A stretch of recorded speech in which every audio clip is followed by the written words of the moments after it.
more hurt when a driver intentionally sped into a crowd of people on Bourbon Street. Officials believe the driver, who was shot dead by police, did not act alone and was inspired to carry out the attack by ISIS. Tony is in New Orleans for us. Good morning, Tony. Nate, good morning to you as the sun is coming up here over a city yet again asked to be resilient, yet again working to bounce back. It should have been a glorious start of 2025 here, a day of fireworks and of football, and instead it is now consumed by a terrorism investigation unfolding behind me and a threat that may not be over. It all started around 3:15 a.m. yesterday morning with a man that police say was hell-bent on creating carnage, inspired by ISIS to do exactly that. In a white truck with an ISIS flag lashed to a pole on the hitch, he drove around a police blockade and straight into the crowds of Bourbon Street.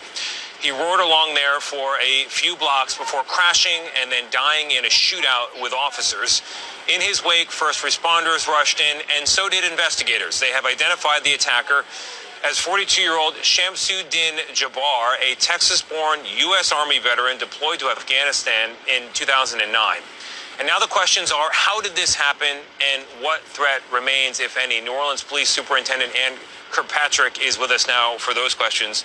Chief, thank you very much for being here. Yeah, thank you for having me. You said earlier this morning that you do not believe that this attacker acted alone. Why do you believe he had accomplices, and where are you on the investigation? Well, I want to qualify, and that it's not that we believe that he did not act alone. We do not know, and so we're going to continue to assume that he is not a lone wolf until we know otherwise. And so that's where we are today. This is an FBI investigation, though, so they are the ones who are going through all the leads to make those decisions. Well, you say it's an FBI investigation, yes, and yet local people are making decisions about safety for themselves, their families, and also the events in the area. Do you think the football game scheduled for 3 p.m. today should continue as scheduled 3 p.m., or is there an ongoing threat to the community?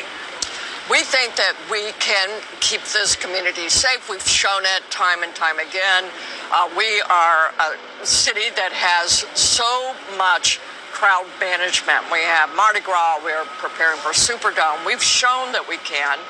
And although this event is a tragic one, and many people are grieving, we know that we can and have proven that we are able to take a mass-scale event like today and still create a safe environment. We have a history of it, so we think that we can do it today. I think the game should go on today. You think the game should go on today? There is a history of keeping this city safe. There's also this recent incident yesterday, which was a failure. You called it a defeat of the plan. Yes. Help us understand how this soft spot in the defenses, which in hindsight is always 2020, it seems so obvious. How did it happen? Well, if you even look down Canal Avenue, we can have any event. That's where the truck is Bourbon swerved. Street. Yeah. This is the beginning of Bourbon Street. But as you can see, this could have been a street that the attacker could have come down. He did choose Bourbon Street, obviously, because of his history, knowing that there would be mass crowds down there. So the bollards were not in operation, and they were indeed being replaced. Yeah.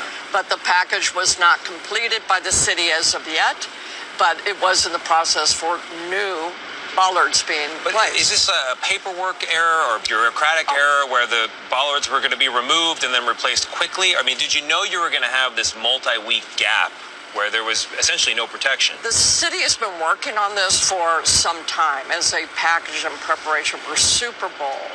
And so I can't speak to any issues associated with time lapses.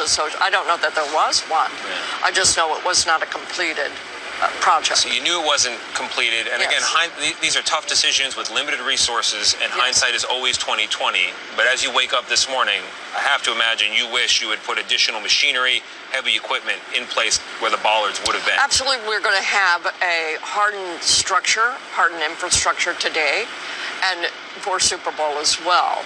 So we had a plan, obviously, knowing that the bollards were not working, and he defeated it. And a terrorist is going to accomplish their goal.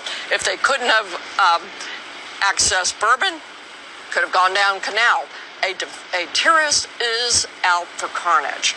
Even if that had not occurred there, he's going to go somewhere else. And we know that regardless, we're going to indeed harden these targets. Well, that'll be good news for the community and the football fans. Absolutely. Well, I see them, there's still tens of thousands of people in town for the game. Yes. There'll be more coming for Mardi Gras and then for the Super Yes. Bowl. And your message to all of them this morning is the city is safe. Yes, we would not be doing this if we didn't think that we could create a safe environment for us. We're going to have a sea of officers out here. We're going to have hundreds and hundreds. We had hundreds the other night. We had between 300 and 400 officers.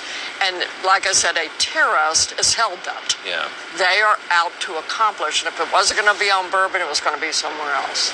Well, Chief, we wish